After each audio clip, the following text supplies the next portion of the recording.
have another example of cops using excessive force, this time on a 95-year-old World War II vet who needed a walker to get around. So apparently this man, John Warna, was at a assisted living facility, and he refused medical attention or medical care from the staff that worked there. And apparently he got a little, I wouldn't say violent, but he threatened someone in the staff, and as a result they called the authorities. After the authorities showed up, they decided to, I guess, subdue him by tasing him and then shooting him with a beanbag.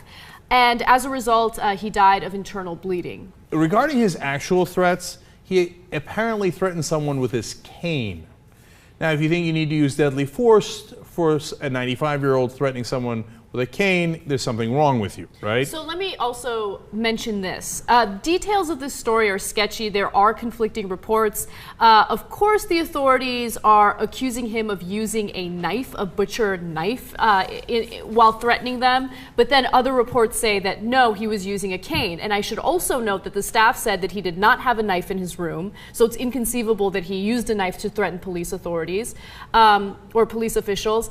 And so the details are murky, but as far as what I've read so far, it seems as though the cops are lying about what he used to threaten them. Now, the reason I also think that is because, yes, we have two different accounts, but we have one a lot more credible than the other. Because the cops say he was threatening the staff, we were worried about the staff's safety, and he had this big knife. The staff say we weren't even in the room. In fact, we were telling the cops, please let us in the room because we can calm him down. We know him, and everything's going to be all right.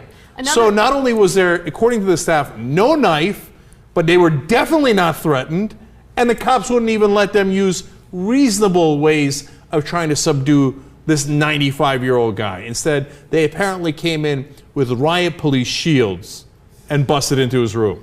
There were between 5 and 7 police officers. They went back in the room with a riot shield in hand, entered the door, and shot him with a shotgun that contained a beanbag, or beanbag rounds. So I don't understand. I mean, let's say, worst case scenario, this 95-year-old who needs a walker to get around does threaten you with a knife. And that's worst case scenario.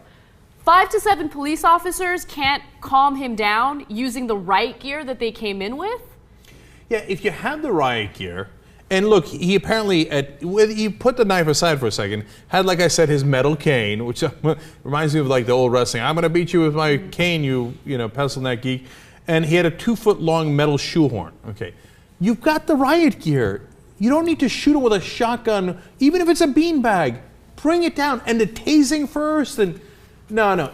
So look, the overall thing I get from this is like cops can make mistakes. It happens, and when they feel endangered, I get it. I'm the guy who said they should have shot the dog in the Hawthorne video, etc. Right?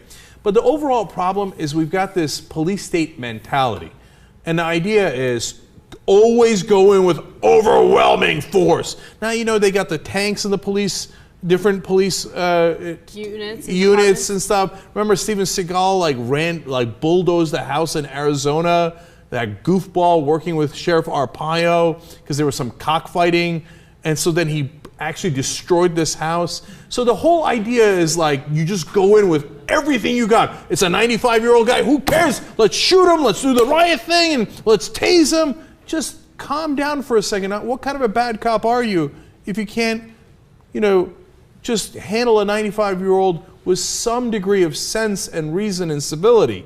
And by the way, the guy was a World War II vet. He survived the Japanese. He survived the Nazis. And then we go and, kill him. We kill him with a beanbag. Because he had a metal cane. Okay, now to be fair, he didn't fight in Japan or Germany. He fought in India and Burma during World War II. But nonetheless, you see my point, okay? And so I feel terrible for his family.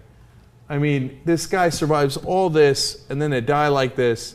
Cops, man, you don't need overwhelming, insane force in every instance. I get it when you're threatened, but you weren't threatened by this guy to give this kind of response. Just use some common sense, for Christ's sake.